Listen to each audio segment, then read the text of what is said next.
Okay. Mm-hmm. If you could just, for the purposes of historical history, if you could give your name and your position. Sure. My name's Edward Chenok Jr., also known as Ed. I am a resident of the city of Euclid for the past almost 34 years, and I'm a community development manager for the city of Euclid. I've been in this role since August of 2021, and I am an urban planner and community development practitioner by profession. Fantastic. Mm-hmm. So, Ed, you wanted to come in today and talk to us about the Collwood school fire. Right. Mm-hmm. What can you tell us? Absolutely. Well, it's a very fascinating history because it really did change the course of how we think about fire safety in schools, as well as building codes in how schools and also other public buildings where the public gather just to ensure their safety. Now let's give a little bit of context about Collinwood. Now, at the time, Collinwood was a separate village from the city of Cleveland that also was near Euclid. It was primarily a railroad community and also had some light industry going on at that time.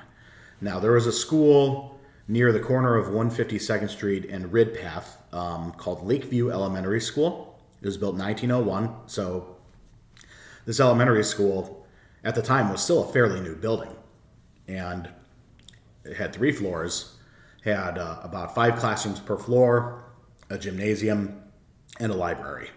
And the building was built out of brick and also had a wood structure on the inside. And this is also very important because this is how building materials have changed when building schools. So this was a time also when you had immigrants from Slovenia, Italy, and Germany, and Ireland who moved into Collinwood. They would send their kids to Lakeview School, and they would stay there from kindergarten through 6th grade until they moved on to Collinwood High School or wherever high school that was nearby at the time. So let's jump to Ash Wednesday, March 4th, 1908. It was a clear, cold day, and kids were attending school at Lakeview, and then on that day, the custodian, Fritz Herder, a German immigrant who had 5 of his own kids enrolled at that school, he smelled something burning, and he saw smoke he smelled something burning, then he saw smoke seeping into the first floor. So he immediately rang the fire alarm, which was just a gong, a red gong with a chain and a clapper. Rang it 3 times, and to alert kids that the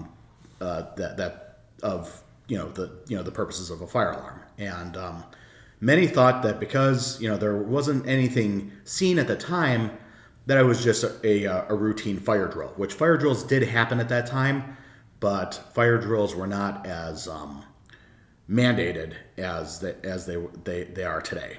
And once they saw that there was smoke creeping into the first floor, then the reality quickly hit that this was not a drill.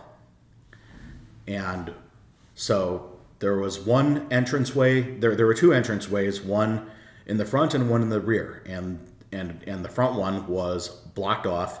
So all students that were enrolled in that school all piled into the one entrance that was available, and because there were so many kids that literally piled on top of each other, they could not open the doors. And to make matters worse, since this was a wood structure on the inside, including the stairs that they were on, as they were trying to kids pushing and piling each other on top of each other, very very tightly, and they tried to open the door, they couldn't. And there was also issues of children jumping out of windows, but also seeing that many of them had siblings that were enrolled in the school, they would go back inside to try to save their siblings, and they would end up dying because they tried to rescue their siblings. And then there were also two very heroic teachers who passed away in this tragedy. One was by the name of Grace Fisk, and another one by the name of Catherine Weiler. So what they basically did is that they basically selflessly tried to bring their children to safety, and by doing so, unfortunately, they were the last standing, and unfortunately, they passed away.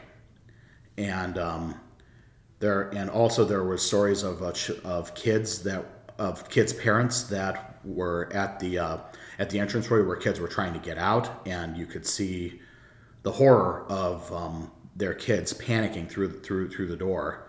And you had you had parents trying frantically to open the door from the outside, but they couldn't.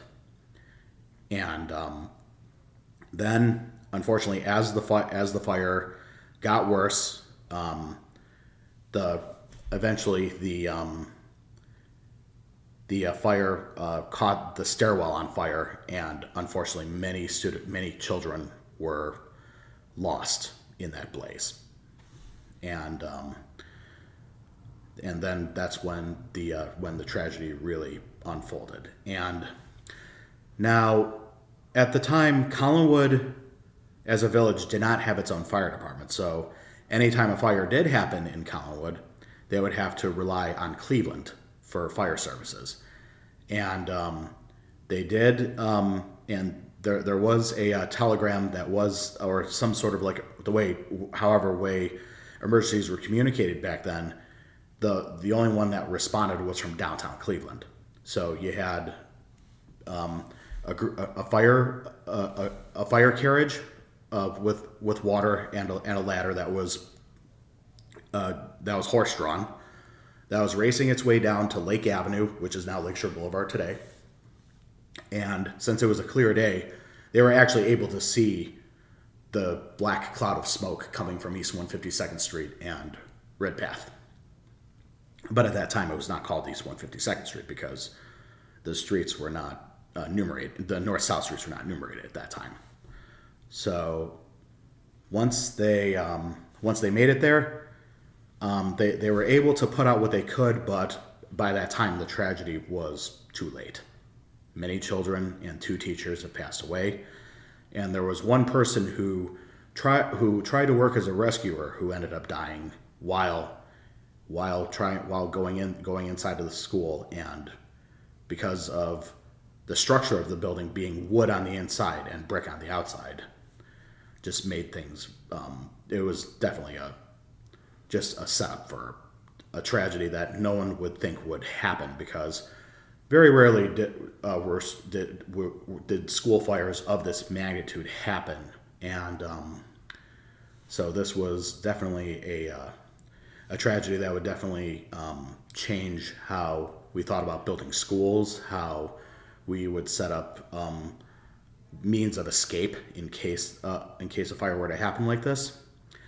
And this would happen almost immediately after the school fire. And this school fire caught a lot of attention worldwide. Because of this, those schools that would do fire drills started making at first the United States started making it legally mandatory for school districts to do routine fire drills.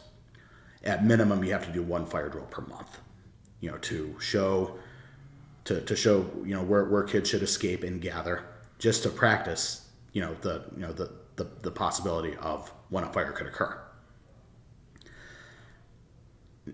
In New York City, they responded by taking all of their existing schools and retrofitting them with more doors, and also more fire drills more frequently. And even there was also a story out of Paris, France, where they vowed to do fire drills weekly. perhaps it was more reactionary. It was out of great concern for French children, but they decided to they responded, for example, by doing fire drills on a weekly basis. I'm not sure if they do it that way today to this day in France, but it's just to show how, the tragedy of losing 172 children, 2 teachers, to such a tragedy. And now going to the aftermath about the Collinwood school fire, the Collinwood rail yards, their roundhouse was turned into, I'm sorry, not their roundhouse, one of their warehouses was turned into a temporary morgue for parents of the Collinwood community to identify their children and claim them. And many children, unfortunately, were burned to the bone. Some were unrecognizable. And oftentimes, the only way that parents would, some were recognizable, but other ways that parents would recognize their children were by the clothes that they wore. And once the parents identified their children, the Collinwood Police Department would put a tag on their would put a tag with some sort of like identification on there, and then the undertaker would claim the body, and that's when funeral services could commence. And unfortunately, there were a very sizable group of unidentified children from that tragedy, and they were buried in a mass grave at Lakeview Cemetery. And that grave with a memorial is still there today. In terms of funerals, it was a majority Catholic community at the time. So the churches of St. Mary's Catholic Church, which is still there today on Holmes Avenue, but in an older building, they did funeral services. St. Joseph's Catholic Church, which is no longer in the Collinwood area, did several funerals for these children, and oftentimes, and because of how many children passed away, these funerals were there were instances where they were doing at least one funeral per hour for several families. And in addition to Lakeview Cemetery, we even here in Euclid, we have children buried at Euclid Cemetery and at St. Paul's Cemetery at the site of the former St. Paul's Catholic Church, which is where the charter school is today.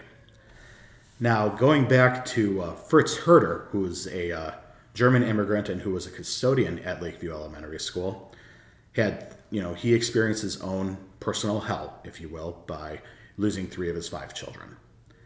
And the Collinwood community, especially the parents who had children enrolled at Lakeview, blamed the fire on Fritz.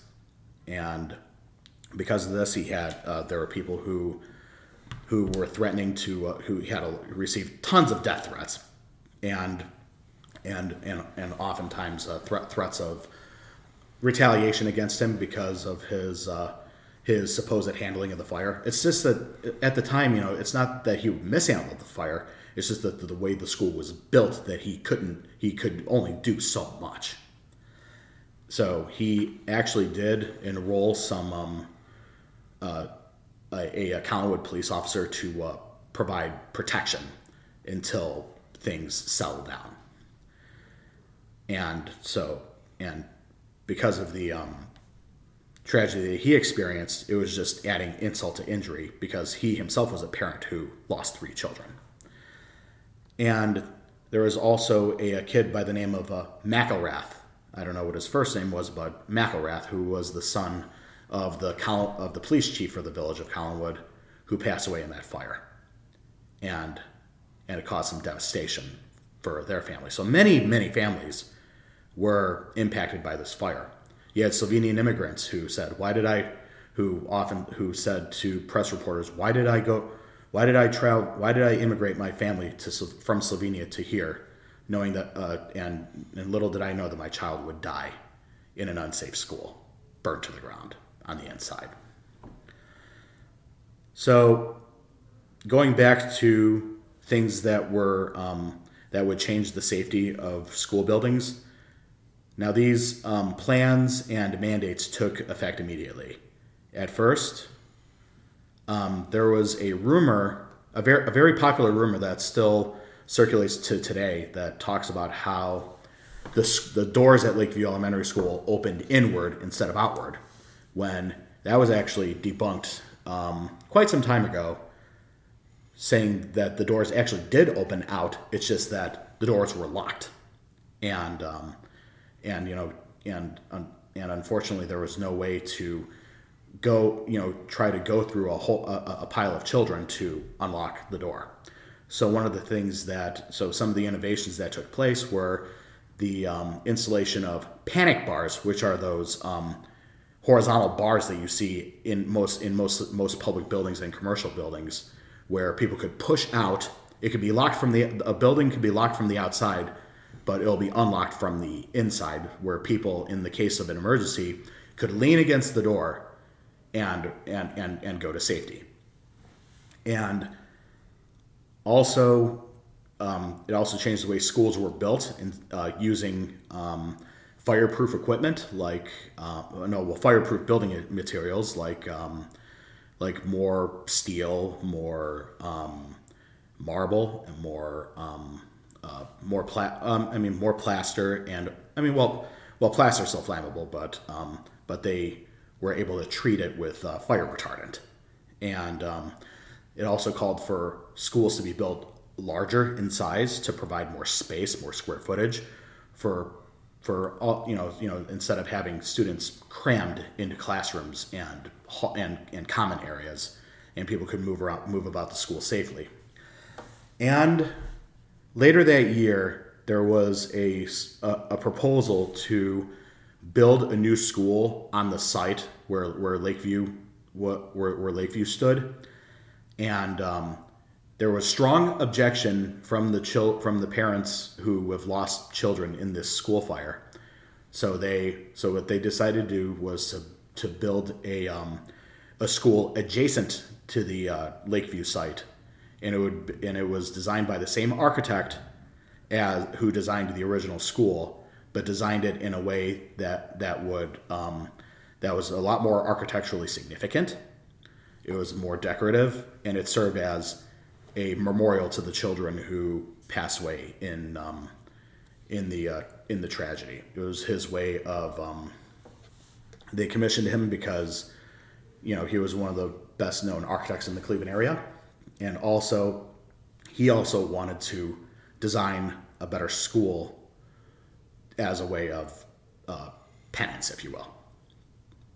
So the school was called the Collinwood Memorial Elementary School, or Memorial Elementary School. It was built in 1909, and it was built a very immaculate school. Of course, it was built, showed demonstrations of safety, because of the safety features that schools were required to be built from going forward, and also it was a very decorative, in the way that schools are not built anymore. And on the site of the original Lakeview School was turned into a memorial garden. And at the time when that memorial garden was built, there used to be these beautiful paths with fountains in them, and it was also a very peaceful place for people to go and remember those who have passed away in that terrible, terrible tragedy.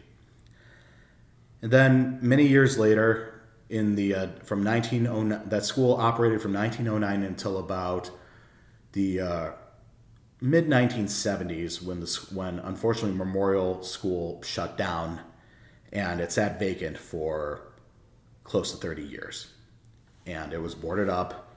The Memorial Garden fell into disrepair, but in the early 1990s, the Northeast Shores Development Corporation, which was one of the Cleveland's CDCs, or Community Development Corporations, raised money to restore the Memorial Garden, and they did.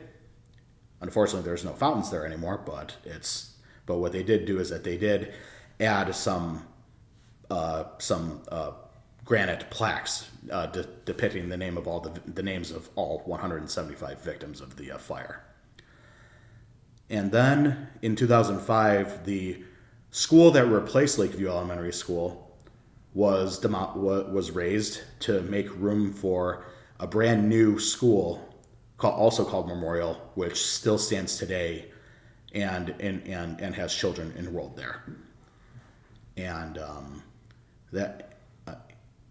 enrolled there. And also back in 2008, a nearby Catholic church, St. Jerome's Parish, which is closer to Lakeshore, but also a stone's throw away from the Lakeview site, they commemorated their 100th anniversary of the school fire by doing a multi-faith prayer service where they named off each of the children who passed away in that fire. And they also rang the funeral toll in their bell tower and had it set to ring 175 times. And to this day, this is why, if you ever go to for young children who are in schools, this is why local fire departments work with local school districts to do events like Fire Prevention Week. This is why fire drills are done to this day, to avoid tragedies like this, to ensure that public safety concerns are addressed and paramount when building public and commercial buildings where people, especially young students and children, gather, and also to make sure that such tragedies never happen again. Now, at the time there was a lot. This was also during the Industrial Revolution, and there was also a lot of tragedies that that happened for things that were very unthinkable, because this was a time when the United States was becoming more urban. Urban in the sense of population growth and commerce growth and such, and nobody thought that such tragedies were to take place, but the reality is yes, and also coupled with the innovations to make things safer. Like, for example, there was actually an industrial tragedy in New York City just about a year or so prior, X amount of years prior to the Collinwood School fire, called the Triangle Shirtwaist Fire, which was a textile plant that caught fire, and the issue was that the fire escapes were not reachable in New York, and unfortunately many people passed away, mostly women who made shirts and clothing. Unfortunately were victims of that fire. And also, even though in the 1950s schools were built to the new standards, there was still a very tragic school fire in Chicago at a Catholic school called Our Lady of Angels School. But the issue there was that the issue at that school was based on where the fire happened, and also just breaches of places where children could go to escape, and it even further enforced the need that even private schools have to adhere to the new building codes, not just public schools. And also it goes to the Collinwood School fire also challenges us to think of other tragedies that could happen and how you could prevent them, such as even a more modern example would be even preventing, even though this is not a school fire, but it's actually still is a fire in some sense, the tragedies of 9/11 in New York City, where unfortunately that was a terrorist attack, and it caused a skyscraper to collapse, but also there was fire involved, and figuring out ways to build buildings to ensure that such tragedies either never happen again, or are mitigated to the point where you reduce your loss of life. So to this day, even though people often, it seems that people don't really pay much attention to such historical events, but what we could learn from the Collinwood school fire is improvements in building technology, and also increased awareness of fire safety, and we could take safety precautions more seriously. And also, it helps us think of the way we design buildings. And it also shows that it's also important to ensure that fires of this magnitude don't happen in commercial or institutional buildings. There's also the example of the fire that burnt the roof off of the Cathedral of Notre Dame in 2019. Even though it didn't cost any lives, what it did do was show that in cases like this, where people gather for worship, for touring, for any reason, that if there is any risks to fire, that it needs to be addressed. And what was really interesting was how in France, many of the other cathedrals throughout France were already being upgraded for fire safety reasons by adding fire retardant to the roof above their cathedrals. Notre Dame was on the list to get those treatments, but unfortunately the fire happened first. So in terms of the Collinwood school fire, it goes to show that a tragedy like this should never be ignored. We should always remember the great loss of life, and also promote public safety in many ways as possible. Any questions? No, I think we're good. Okay. I think you did a really great job of going through that. Mm-hmm. So the greater historical significance of this event is not only the tragedy, but the abundance of safety that came after the fact. Absolutely. It's something that a lot of people don't think of very often, and in fact, a lot of school kids would probably find it all very annoying to do these fire safeties. Very much so. But the alternative is, of course, much more horrific. Exactly. And especially when there's children involved. Right. Especially when these poor parents who saw their children burn to death right before their eyes through the window of a door that they could not open. Very tragic. Thank you, Ed. Absolutely. I really do. I do appreciate that you came in today to tell the story. Mm-hmm. Sure thing. Thank you. Yeah, absolutely.